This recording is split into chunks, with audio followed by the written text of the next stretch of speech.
Good evening. Today is the 3rd of June and it's time for yet another not particularly interesting, very vague and probably quite boring vlog.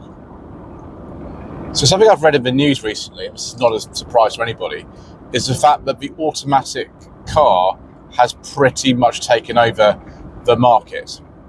Symptomatic of this is a car called the Toyota Aygo X. Now, the Aygo X is in some ways an evolution of the previous Aygo, but was made from 2005 to about 2021, I think it was, in 2 generations. The Aygo X is not related to that apart from the engine.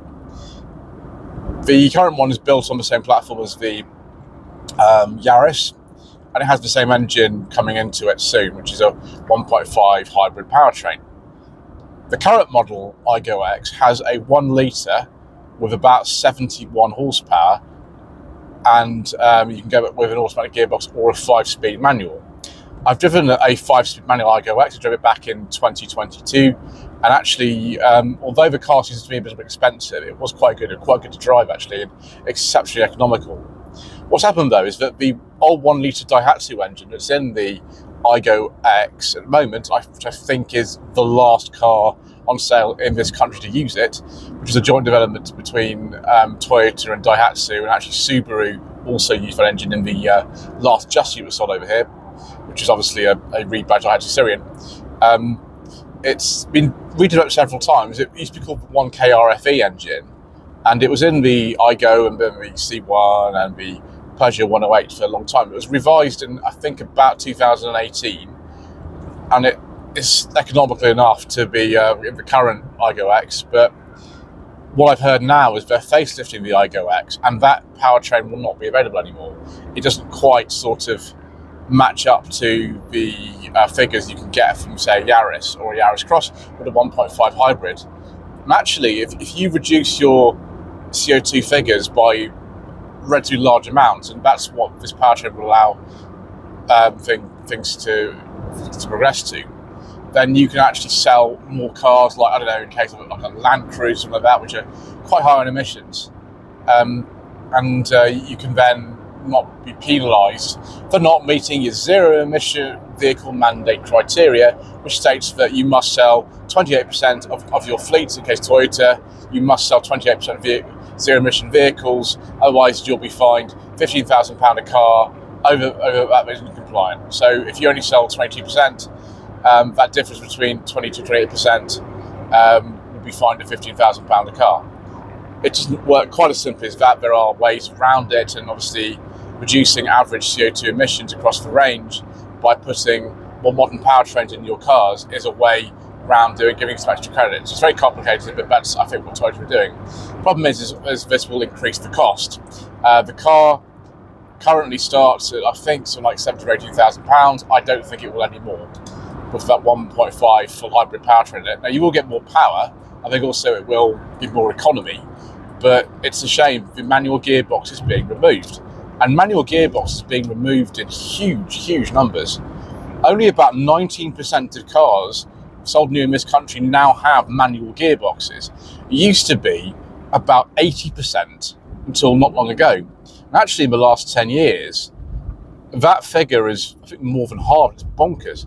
The problem is that cars like the Fiesta and, Ford Ka Plus, Vauxhall Adam, Toyota Aygo, Citroen C1, Peugeot 108, Kia Rio, the old Nissan Micra, a lot of cars like that were very popular with manual gearbox. Small car, small engine, manual gearbox. Like the Sunny is a small car by today's standard, and it's got a manual gearbox in it. The first ever car on this channel was a 2017 Fiat Toledo.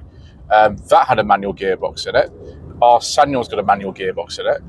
And actually, some manufacturers do still pride themselves over manual gearboxes. I've got a video at the moment which hasn't been released yet, although by the time that you see this, many of you, it will have been released, on the 2025 Mazda 3. And Mazda pride themselves on the fact that they are able to sell a lot of cars with manual gearboxes still.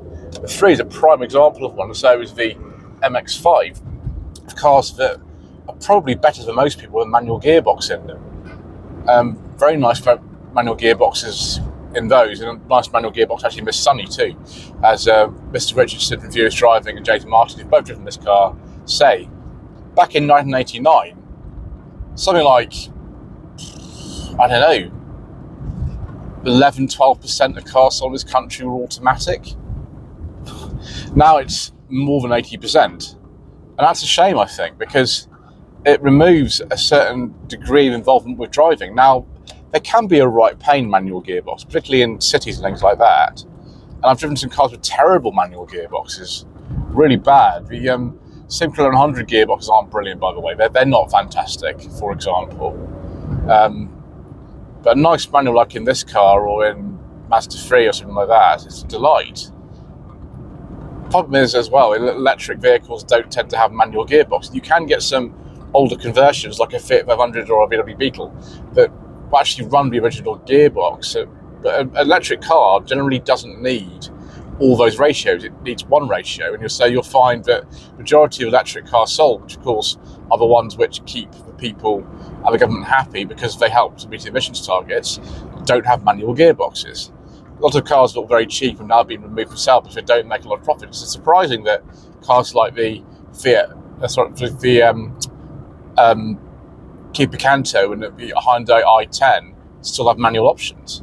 Obviously, with the power being decreased over the course of many years, you kind of do need a manual to make the most of 62 horsepower Picanto with a little 1 litre engine.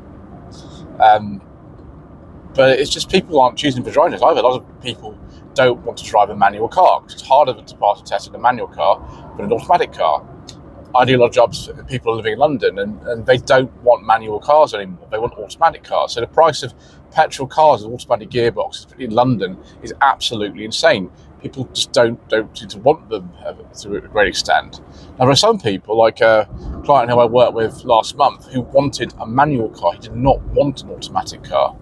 And some people like that. We've got 2 automatics and 2 manuals, so we're pretty much split in that way. But some people don't want them, even if they have a manual license, which allows you to drive both a manual and an automatic. They still don't want one, which is fine. But soon there won't be a lot of choice, and I think it's a real shame. We're saying goodbye to an era of cars which, obviously, a lot of people bought manual ones because they were more fun or they were cheaper, because generally automatic gearbox cost more money. It's not always the case, but generally they did, and generally they weren't that economical either.